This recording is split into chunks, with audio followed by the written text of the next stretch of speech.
গল্প ছলে উপদেশ। গল্প শোনার আনন্দও পাওয়া গেল, আর ঠিক পথে চলার উপদেশও পাওয়া গেল।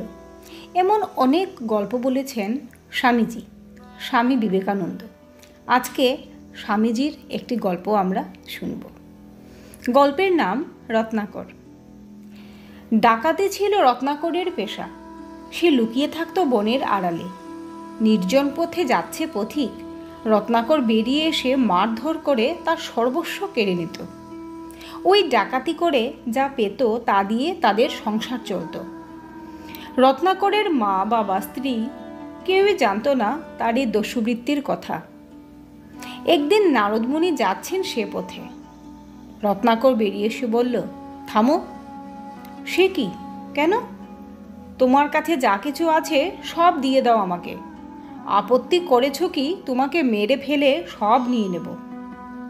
তুমি কি জানো না দস্যুবৃত্তি পাপ? রত্নাকর বলল, পাপ পুণ্য বুঝি না, লুটপাট ছাড়া আমার চলবে না। পরিবারের সবাই তাহলে না খেয়ে মরবে। নারদমুনি বললেন, তুমি তো পাপের রোজগারে তাদের খাওয়াচ্ছ, তারা কি তোমার পাপেরও ভাগ নিতে রাজি? রাজি হওয়া তো উচিত, তবে জানতে চাইনি কোনোদিন। যাও তো দস্যু, তুমি তাদের জিজ্ঞেস করে এসো। খুব চালাকি না? আমি যাই আর তুমি সেই ফাঁকে পালাও। না না, তুমি এই গাছের সঙ্গে আমাকে বেঁধে রেখে যাও। রত্নাকর দস্যু তাই করল। বাড়ি গিয়ে একে একে সবাইকে জিজ্ঞেস করল, বাবা, আমার রোজগারের কথা তো আপনি জানেন। না, জানি না। আমি দস্যুবৃত্তি করে অর্থ উপার্জন করি, এতে পাপ হচ্ছে জানি। আপনি আমার পাপের ভাগ নেবেন তো বাবা? রত্নাকরের বাবা বলল, কি বললি হতভাগা? তুই ডাকাত, দস্যু? তোর পাপের ভাগ নেব আমি? ছি! মা, আমার ডাকাতির উপার্জনে তোমাদের খাওয়া পড়া, আমার পাপের ভাগ্য নিশ্চয়ই নেবে তুমি। ওর মা বলল, না বাছা, তোমার পাপের ভাগ আমি নেব কেন? তার স্ত্রী বলল, আমি তোমার স্ত্রী, আমার খাওয়া পড়ার ভার তো তোমার পাপের ভাগ তো আমি নেব না। রত্নাকর মলিন মুখে ফিরে এলো।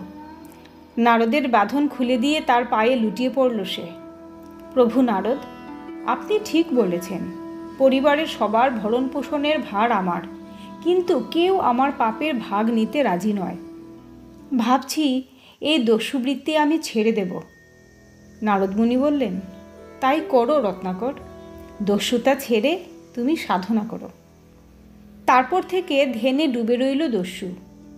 উই ঢিবিতে শরীর ঢেকে গেল তার। বহুদিন পরে নারদ এলেন তাকে দেখতে।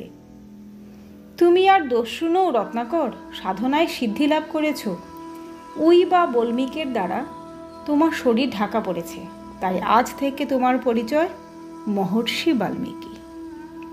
গল্পটি যদি ভালো লেগে থাকে অবশ্যই কমেন্ট করে জানাবেন, আর চ্যানেলটি সাবস্ক্রাইব করতে ভুলবেন না। ধন্যবাদ পাশে থাকার জন্য।